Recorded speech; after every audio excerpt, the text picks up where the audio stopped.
Jesucristo, el Verbo viviente, es el único medio de salvación. Él es el centro del pensamiento de nuestra vida, la fuente y la autoridad de la doctrina. El principal propósito de la vida de Cristo fue la obediencia a los mandamientos, exaltando la ley de Dios como un reflejo de su carácter.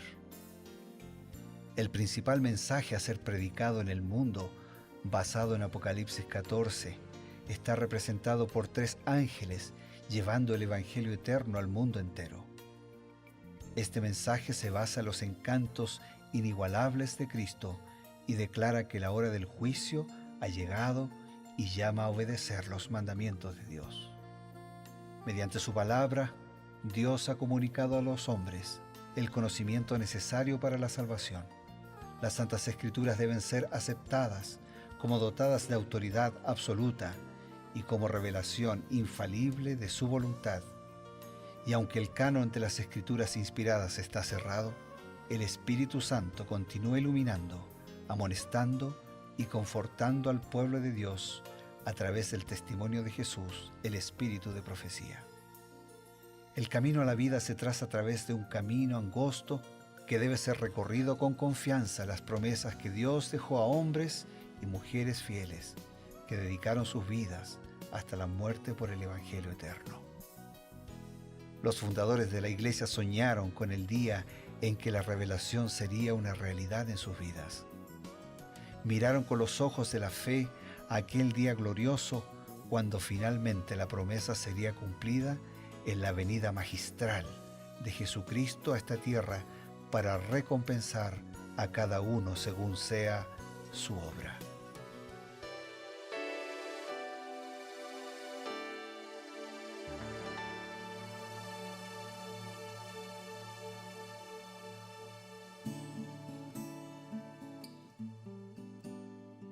Apreciados amigos, ha llegado el momento de comenzar su programa Creed en sus profetas.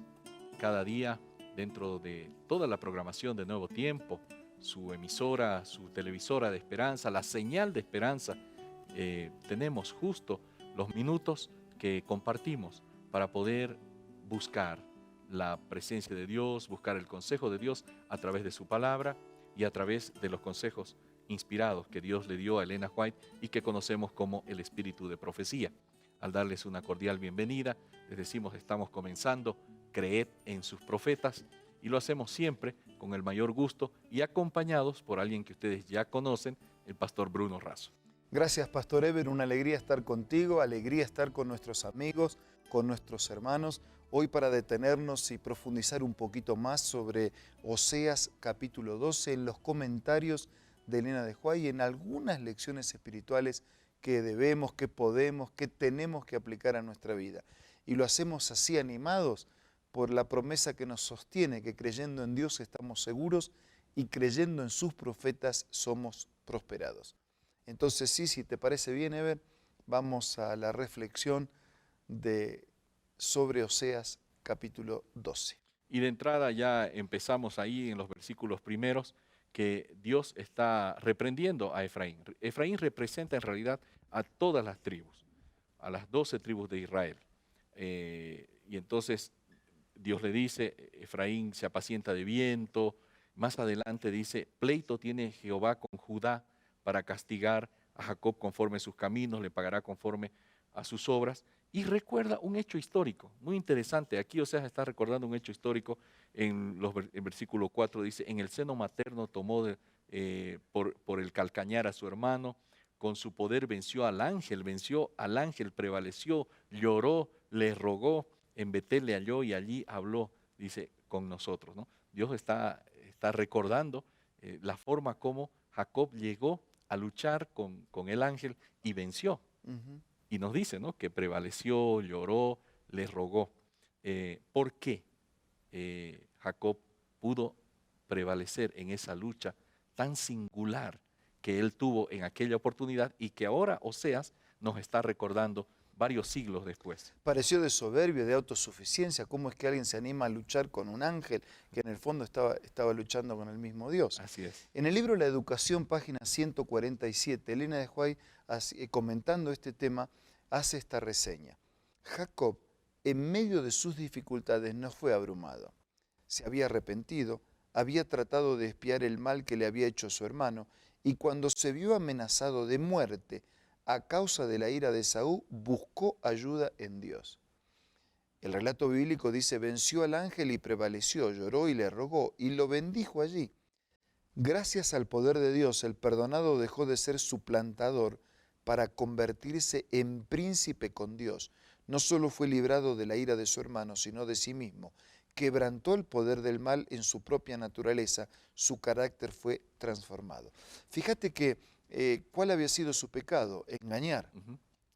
¿Y cómo resolvió el problema de su pecado? Reconociendo su pecado y buscando el perdón. Dice, no te voy a dejar hasta que me bendigas. Y Dios se deleita en recibir a pecadores arrepentidos. Yo diría así, no hay problema en ser pecador, el problema es permanecer en el pecado. Claro. Porque cuando el pecador arrepentido se presenta delante de Dios clamando con humildad, ni necesita ser insistente, porque Dios se deleita en perdonar.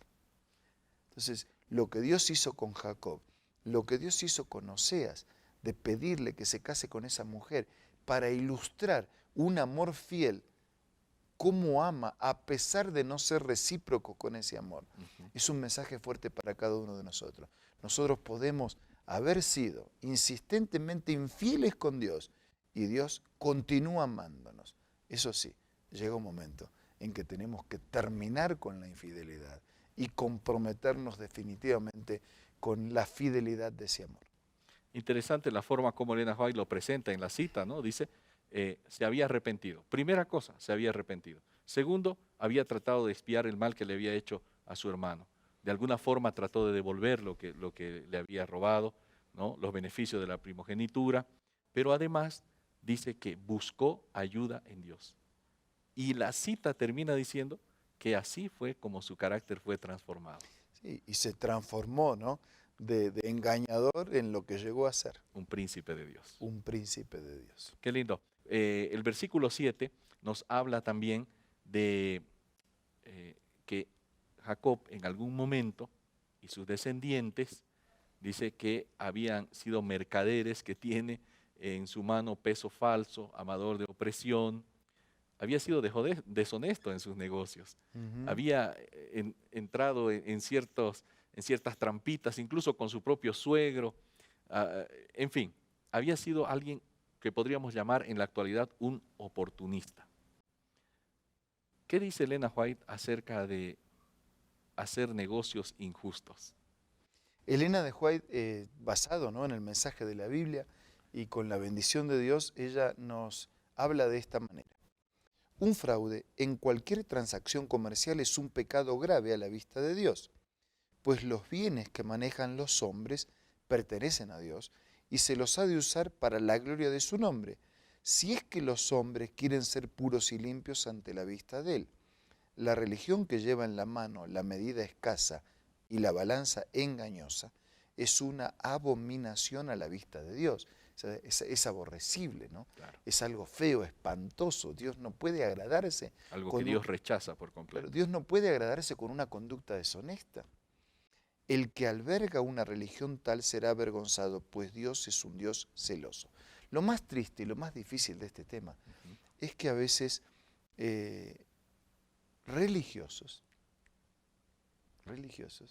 o los que nominalmente aseveran ser religiosos, son los que también entran en este camino de deshonestidad.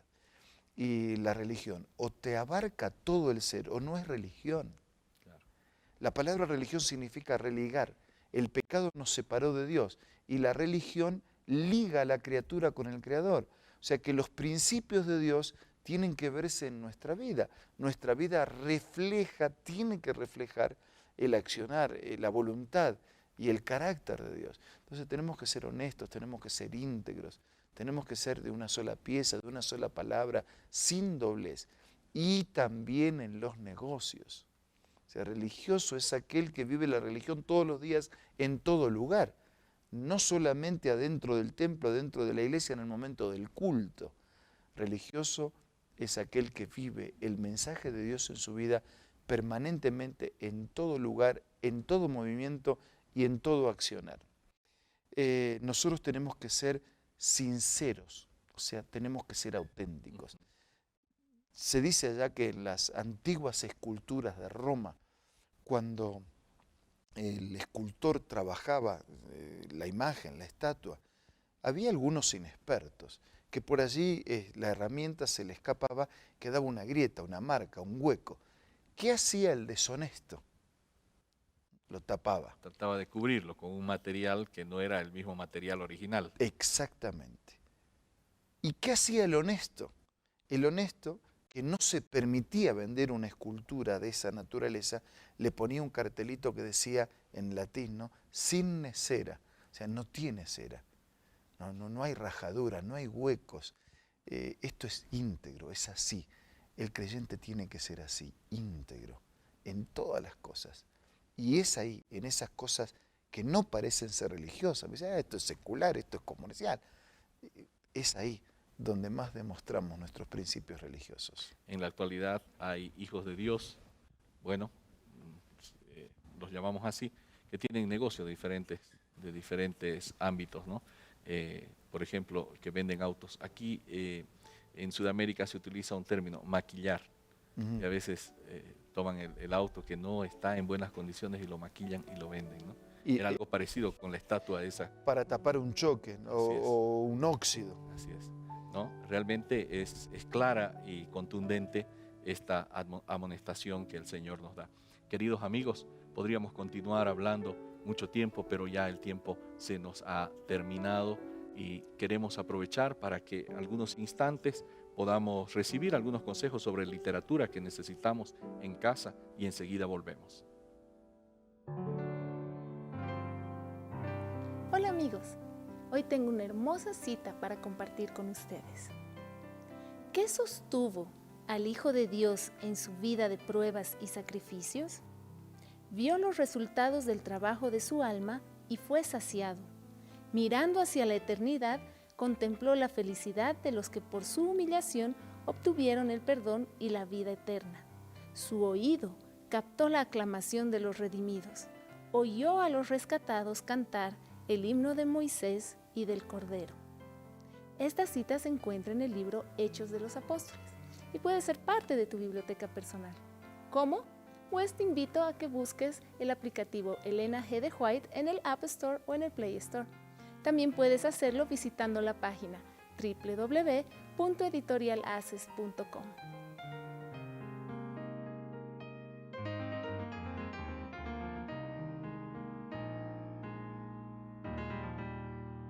Gracias por continuar en sintonía de Nuevo Tiempo y también en nuestro programa. Siempre reservamos los últimos instantes de nuestro programa porque queremos ofrecerles una nueva invitación.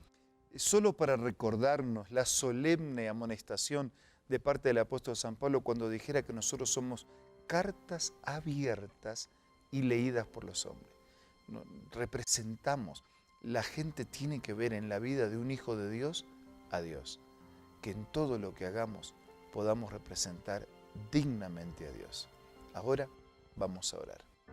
Señor, te pedimos que tu palabra, tu persona, tu carácter esté siempre tan presente en nuestra vida, en nuestros sentimientos, en nuestros pensamientos, en nuestras acciones, de manera tal que siempre, siempre podamos reflejar tu carácter y tu voluntad. Bendice a nuestros amigos, hermanos, sus luchas, sus necesidades, sus peticiones, sus preguntas, y danos a todos la alegría de permitir ser dirigidos por tu gracia. Necesitados, agradecidos, oramos en el nombre de Jesús. Amén. Amén. Y agradecidos nos despedimos solamente por este día, unas pocas horas, porque el día de mañana, Dios mediante, estaremos nuevamente aquí en su programa Creed en sus profetas, por medio de la señal de Nuevo Tiempo, la señal de esperanza. Será hasta entonces.